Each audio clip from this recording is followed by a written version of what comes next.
The following broadcast is a recorded channeling of the entity Josiah by BUB Hill. BUB Hill is an internationally acclaimed channel and has been an active channel for Josiah for close to 20 years. This broadcast is presented to you for information purposes only by Universal Citizen Media and is not intended to provide any advice or promote any opinions. Our mission is to provide you, the audience, with information which is relevant about the physical and spiritual nature of man. For further information, please visit our website at universalcitizentv.com. To find out more about Josiah, please visit josiah.com. Thank you and enjoy the broadcast.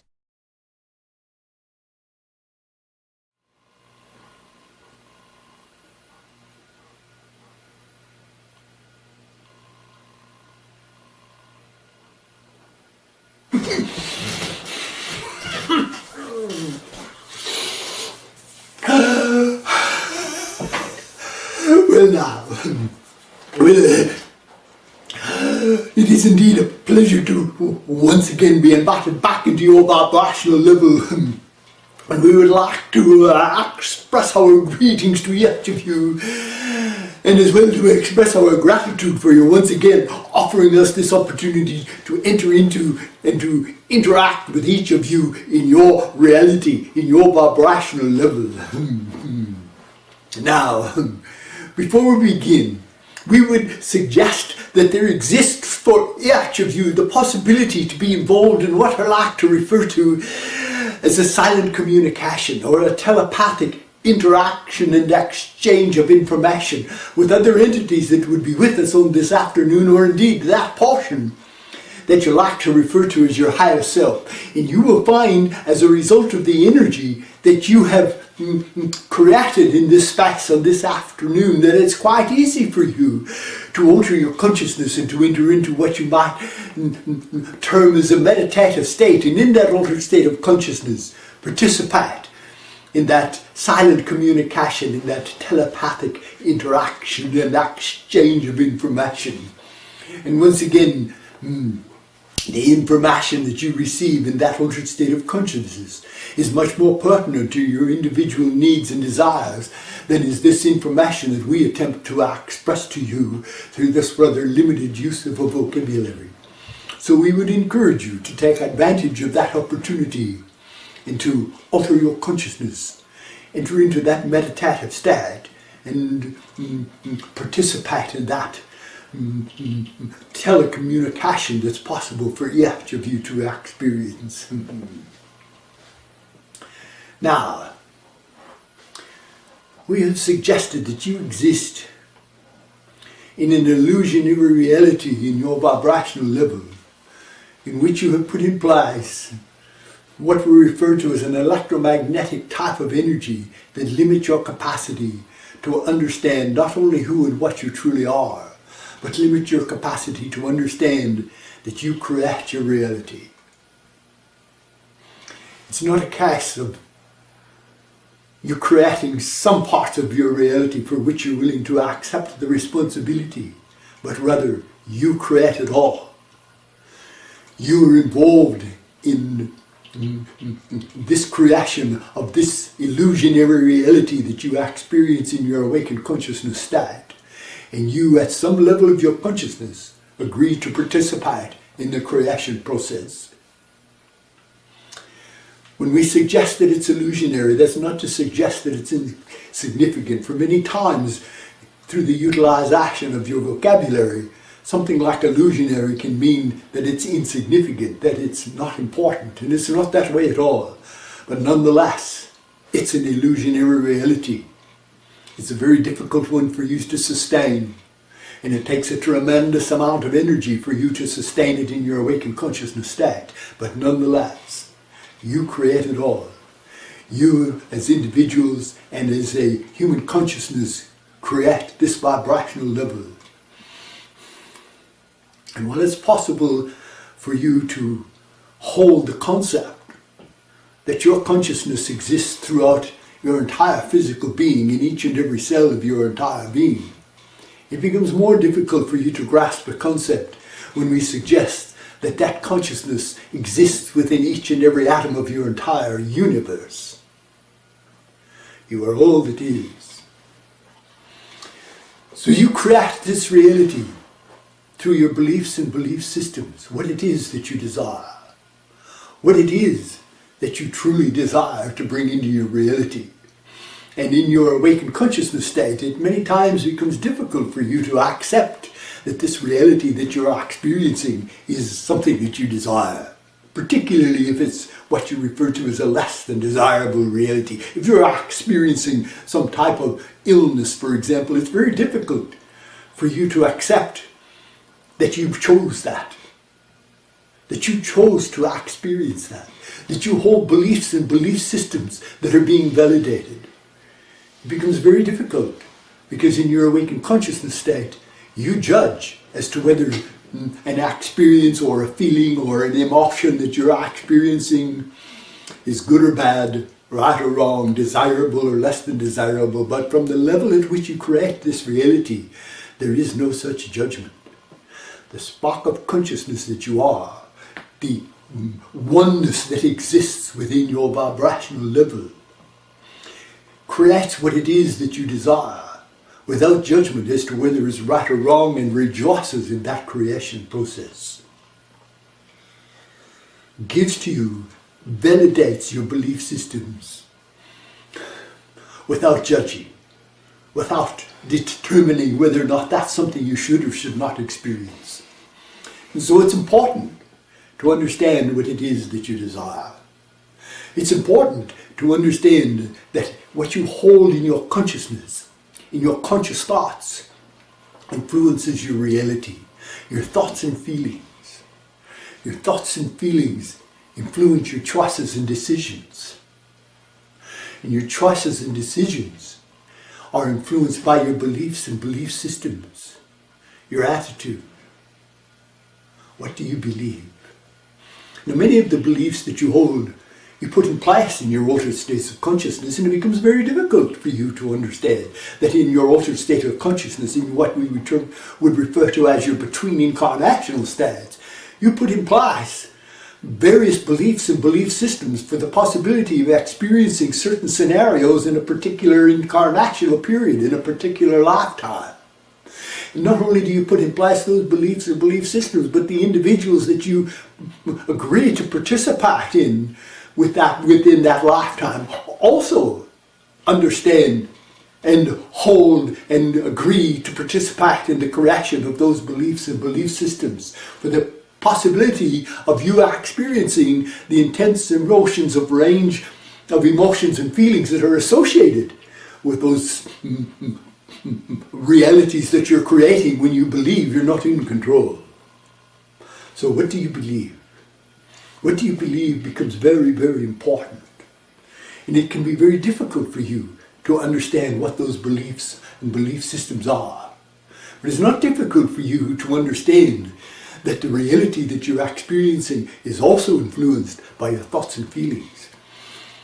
We suggested that in the year of 2012, that you would alter the energy which you utilized to create this vibrational level. You would alter it in a subtle manner, but nonetheless it would give you the opportunity to create consciously in a manner that was very difficult for you to achieve in your so-called past. And we say so-called past because it's important for you to understand as well that time and space are illusionary. They don't really exist other than in your awakened consciousness state. But nonetheless, in your so-called past, you had a very difficult time consciously influencing and creating your reality. It was not impossible, but it was much more difficult than it is in this new age and new energy. Now, you as a human consciousness agreed to facilitate this alteration of your energy. It wasn't like someone forced it upon you.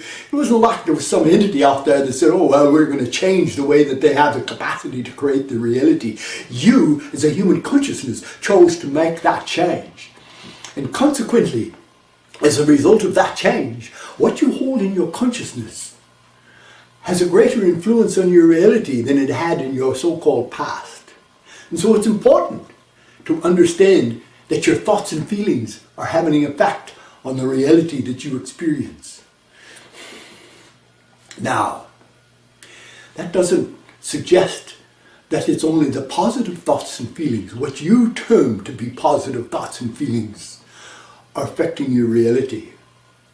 If you continuously hold fears, for example, of experiencing a reality, you are beginning to create the reality. You are beginning to influence the belief and belief systems, many times contained within your DNA. And as a result of that continuous alteration of your beliefs and belief systems, you actually alter the energy that surrounds the DNA.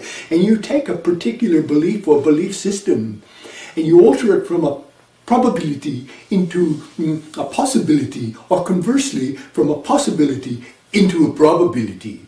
And then you can experience it. And then you can have it.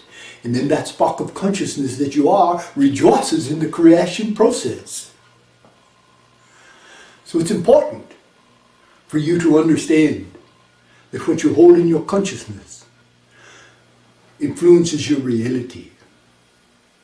Whether that thought be positive or negative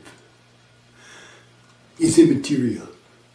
Once again, the spark of consciousness that creates your reality, that spark of consciousness that you are, does not judge whether it's right or wrong, but rejoices in the creation process and gives to you that which you desire.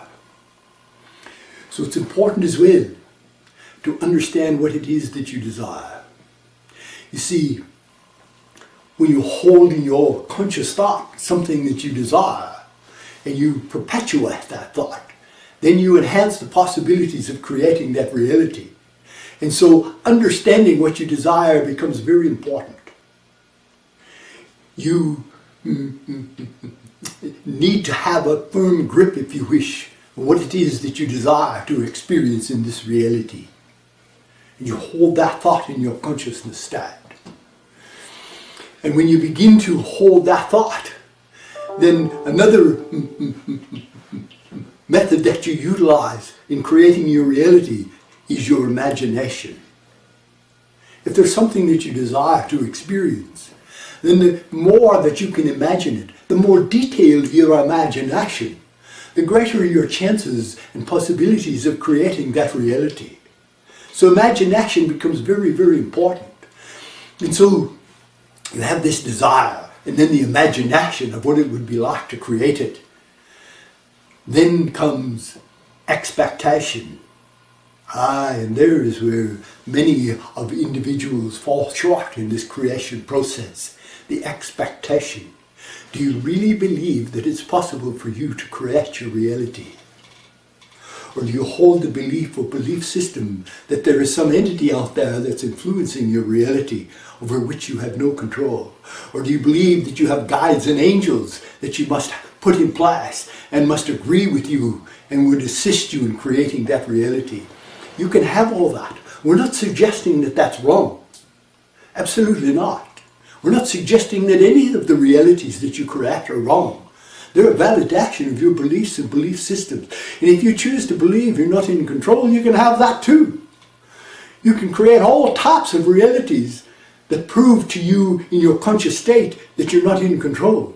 But the key to that statement is you can create all types of realities to validate that you're not in control. There's not some other entity creating it. Your guides and angels can assist you if that's what you choose. What you choose to experience. It's your choice. You're not put in this vibrational level because you need to go through some type of a growth system or experience some type of spirituality. You can have that if you desire, but it's important to understand if you desire to have that experience. You choose. It's your choice. And being your choice, the only limitation to your creation process is your imagination. So if you can imagine that you have this entity existing outside of your vibrational level that's responsible for all of the creation, and you're simply a pawn that's being manipulated within that creation process, you can have that. It's not right or wrong. Not only is it not right or wrong, but you will have all types of experience to validate what it is that you believe. The reality you experience is a reflection of the belief you hold. without exception. And so you can have whatever it is that you desire. And you can also choose to be in control. You can also choose to understand that it's an illusion. And as an illusion, you have the capacity to alter it. The only limitation to your creation process is your imagination. And so imagination becomes very important in your creation process. Imagine what it is that you desire. And the more detailed that you can make that imagination, the better. The more likely that you are to bring into your reality everything that you desire. For example, let's use a scenario where you desire to experience some type of automobile. Oh, I need an automobile. But you don't have any imagination to what it is that you really desire. You just put that out there, an automobile, with no imagination. And so, within a very short period of time, this automobile shows up that's available to you, that has all kinds of mechanical problems, that's very outside of what it is that you would have really desired to experience, because you didn't utilize your imagination. So the more imagination and the more detailed you can make it, the better the possibility of experiencing that and bringing it into your reality for your experience. So that automobile that you desire, use your imagination of what it is, the entire range of possibilities that are there. And then comes expectation. You see, you can desire all you want, and you can imagine all you want, but if you hold that belief that you're not in control, if you hold the belief that you need to have outside influence to create your reality, if you hold the belief that perhaps you're not worthy of experiencing that reality, or if you hold the belief that somehow to be involved in a situation where creating abundance is some type of a negative experience, then you will have difficulty in creating the reality. If you don't have the expectation, if you believe you're not worthy, and usually it's this belief that you can't do it. I can't influence my reality to that extent. I can't influence others. You're not influencing others.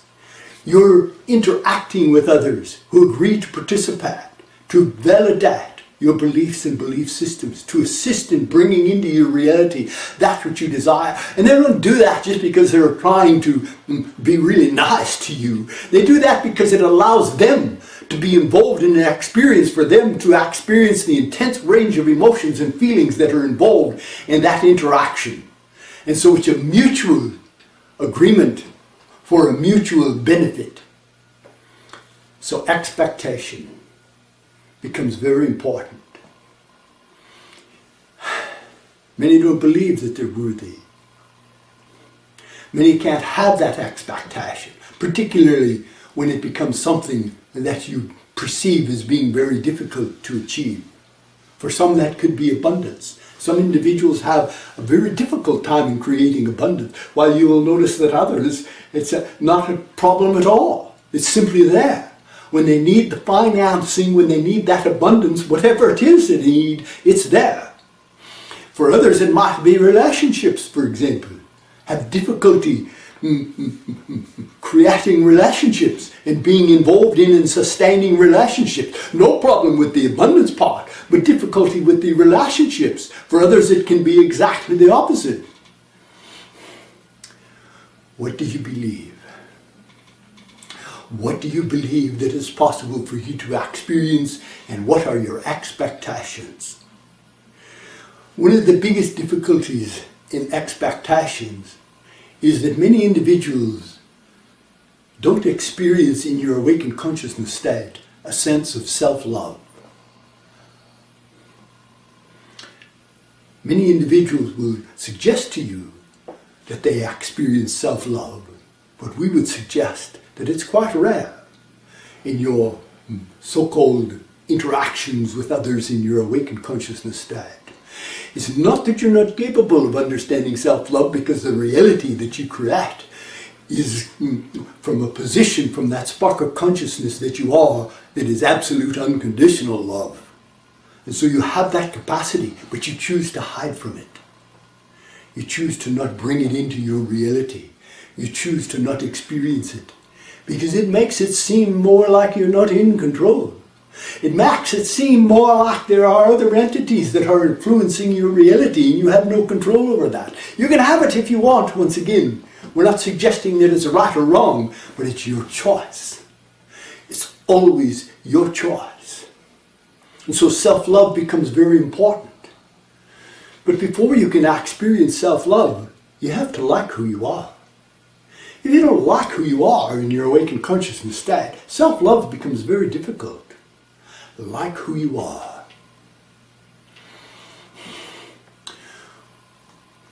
We generally hesitate to give methods or techniques because, you see, a method or technique is not nearly as important as your belief in the method or technique. We like to use the analogy that it's like someone's going on a journey. And so you are going on this journey across a body of water, and you can't see what's on the other side because there's a bank of fog that you have to pass through. So you don't know how long the journey is. You don't know how difficult it's going to be. So some individuals come down to a shoreline, and lined up along that shore are a multitude of vessels.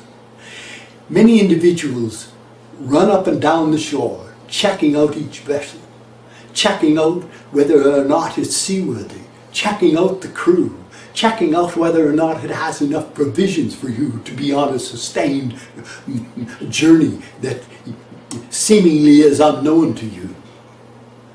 And yet there are other individuals who come down to the shoreline and choose the first vessel they come upon because they believe that it will accomplish what they desire to experience. The irony of it is that you could walk across that water if you so desire. And so you see, like it is, choosing the vessel is not nearly as important as what you believe in the capacities of that vessel. So it is that choosing the method or technique that you utilize to influence your reality is not nearly as important as your belief in that method or that technique. And so when we suggest to you various techniques, we're always hesitant because it's not really important if you don't believe, if you don't have that belief that it can assist you. So we would suggest a technique to assist you in establishing character, to enhance the capacity to like who you are. We would suggest that you write down a list of various principles that you would apply throughout your interactions and your daily commitments with other individuals. And when the opportunity arises, you apply the principle. Now it's important that these principles are principles that you desire to enhance your character. Not principles that you put in place because you want to influence some other individual or to meet their expectations. Your principles for what it is that you desire to be, for the character that you desire to be. And so you put in place the principles. And it's also important that you understand what a principle applies and what it means to you.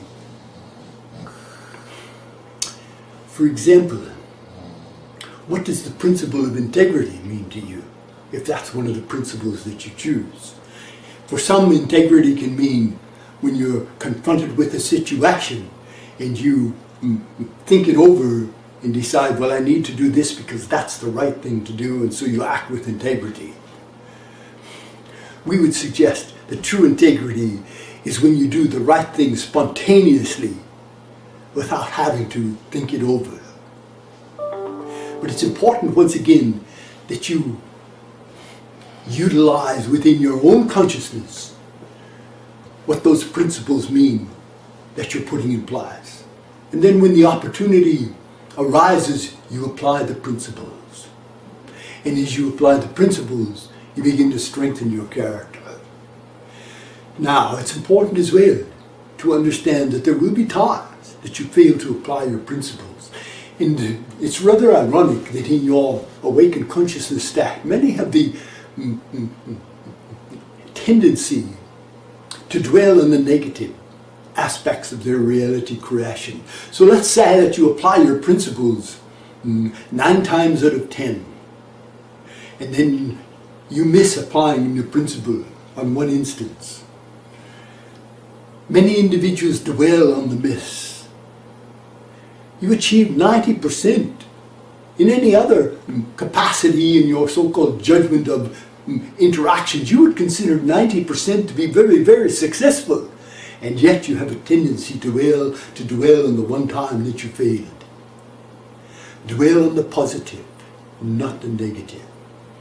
It will assist you in creating this reality.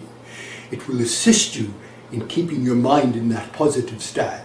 Dwell on the positive, not the negative. And so you put in place these principles, and as you apply them, you begin to strengthen your character. And when you begin to strengthen your character, you begin to like who you are. And ironically, when you begin to like who you are more, you will realize that other individuals begin to like who you are as well. You'll find that individuals begin talking to you, complete strangers begin talking to you when you're standing on the street corner, for example, because you radiate an energy that you like who you are. And when you like who you are, then you begin to develop the capacity to love yourself consciously. For many, the word love simply seems to express that you're experiencing a feeling. And it is so much more than that. When you first enter into a loving relationship, certainly the feelings are there. But to sustain that love, to be involved in a continuous loving situation, it requires an effort. It requires that you do certain things that allow the other individual to experience various feelings such as joy, to feel like they are deserving, to feel like they are worthy. Allow the others to experience feelings of commitment, of trust, of knowing, of the ability to be who they are without fear of judgment. You do certain things that allow the other to experience those particular emotions and feelings, and there are many more. What do? You give. You give, and you give unconditionally. You see, when you give a gift that's a supposed expression of love, it must be unconditional.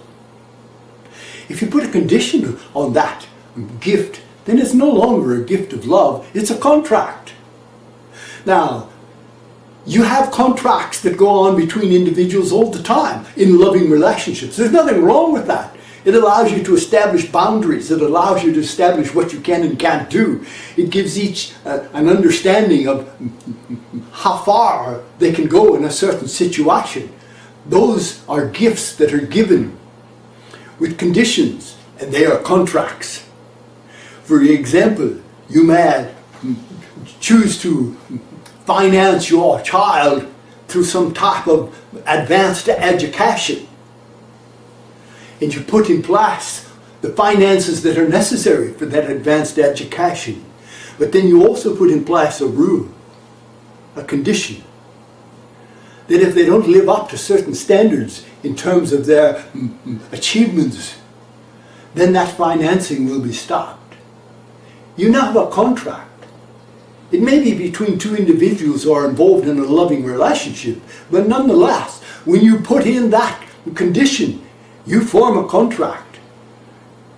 And it leaves the possibility that that gift can be taken away. And so it is no longer an unconditional gift that allows the other to experience that joy, that allows the other to experience that commitment, that feeling of belonging, that feeling of trust. When you put on a condition, you take away the capacity to experience those feelings and emotions. So when you give a gift of love, it must be unconditional. When you're expressing love, it's important that you have a commitment. And that commitment as well is unconditional.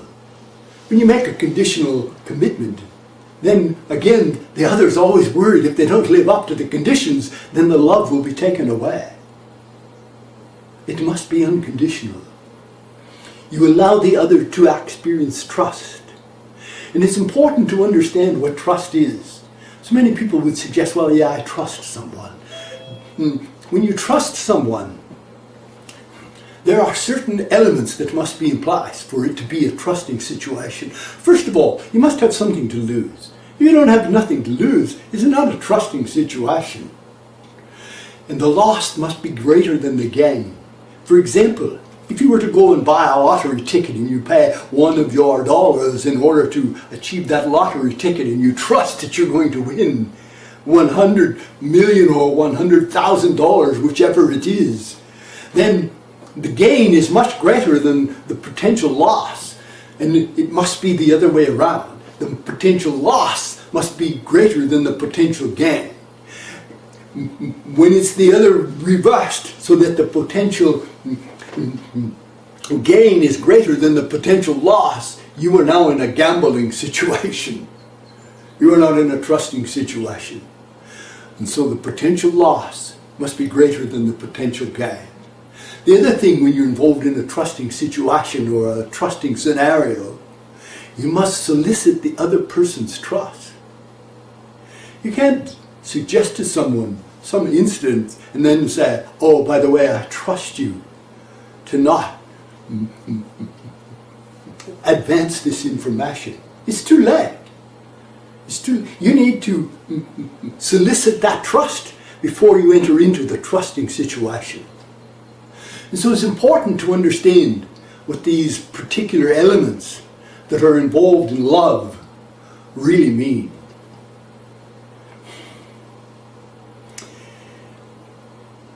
You do things to allow another individual to experience joy, to experience a sense of belonging, of knowing, of commitment, of trust, of allowing themselves to be who they are without fear of intimidation or ridicule. It's important. When you develop that capacity, and you have that capacity to love in such a manner, the only difference between expressing that love to another and attaining self-love is the direction in which you express the gifts, express the understanding, express the knowing, express the allowing of another to be who they are. You simply turn that inwards to yourself, and you give to yourself those unconditional gifts of love. You allow yourself to be open within yourself as to who you truly are. And you accept it. And if you don't like who you are, you change it. If you don't like who you are, it's within your capacity to alter it. If you don't like the things you do, don't do it. Change it.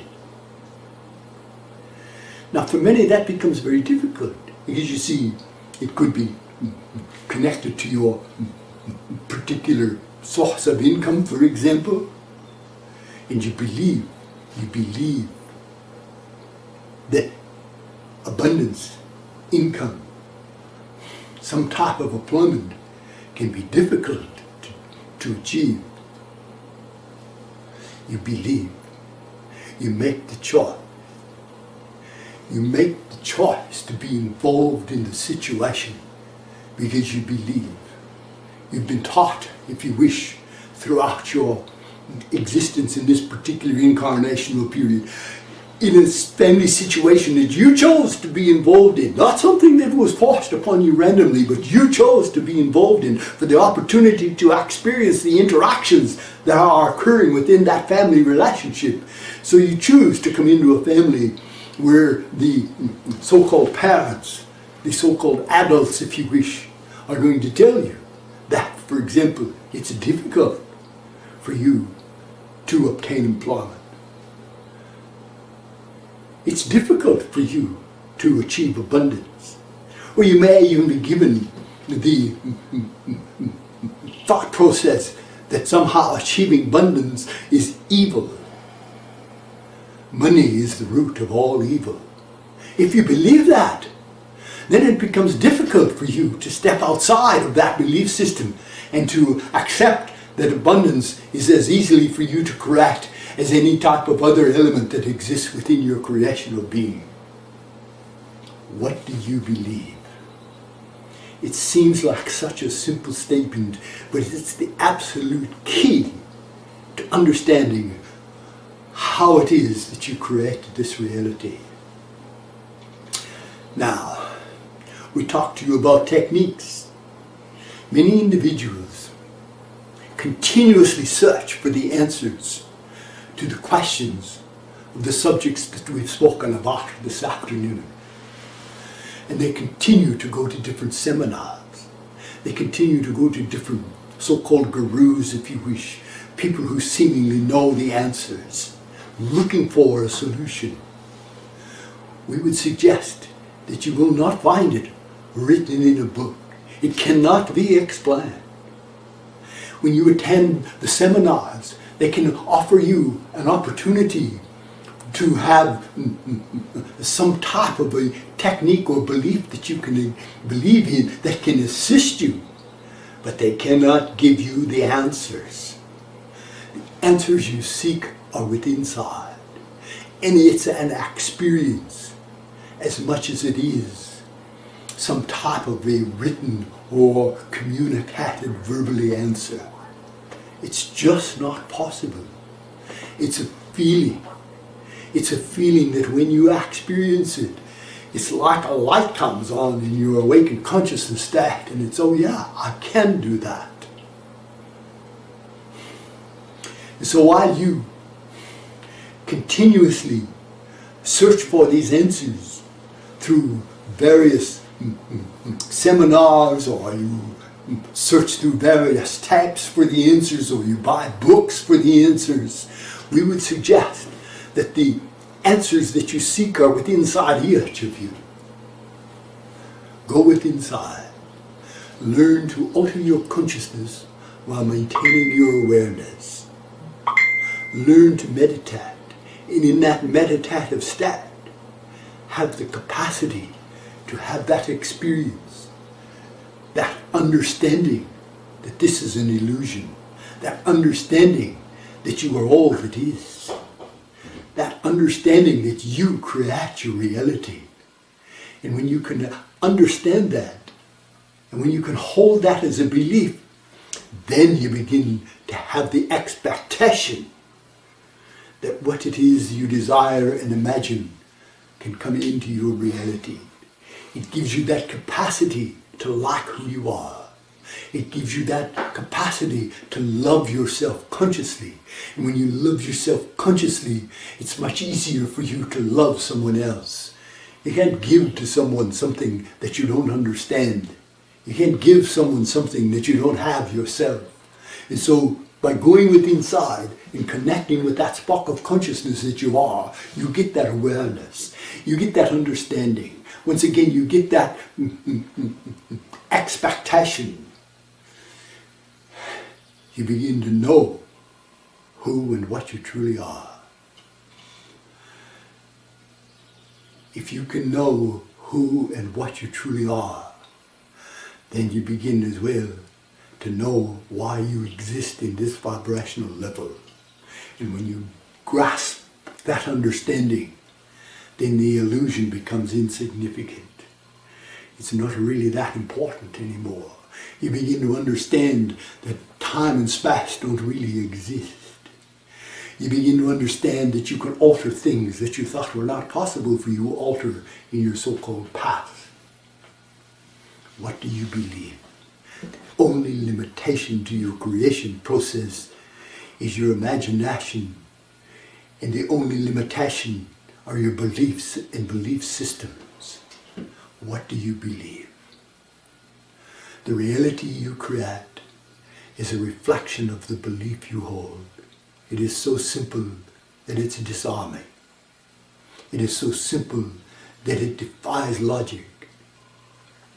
And yet, of all the things that you can experience in this reality, the one thing that you cannot escape is the reality you experience is a reflection of the belief you hold.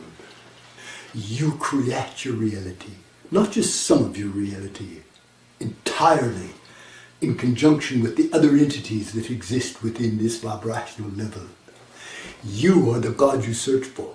There is not one entity existing in this vibrational level or in any other vibrational level throughout all of creation who is any more or any less than what each of you are. You are the God you search for. And you cannot fail to come to that understanding.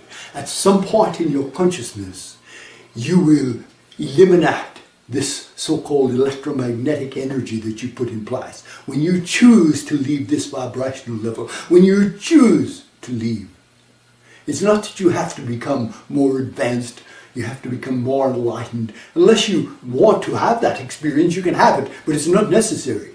It's your choice. It's your choice to be here. It's your choice to stay here. And it will be your choice to leave here. The reality you create is a reflection of the belief you hold. You create your reality. You are the God you search for, and you cannot fail to come to that understanding. This is a no-fail activity that you're involved in. Now, once again, it has been a very enjoyable interaction with each of you. And we would like to remind you that we are not separated by time or space, but rather by a vibrational level. And should you choose to interact with us, you have but to express the intent. And we would welcome that opportunity to interact and to share with each of you. And so until the next time that we have this opportunity, we would bid each of you farewell with love and with peace.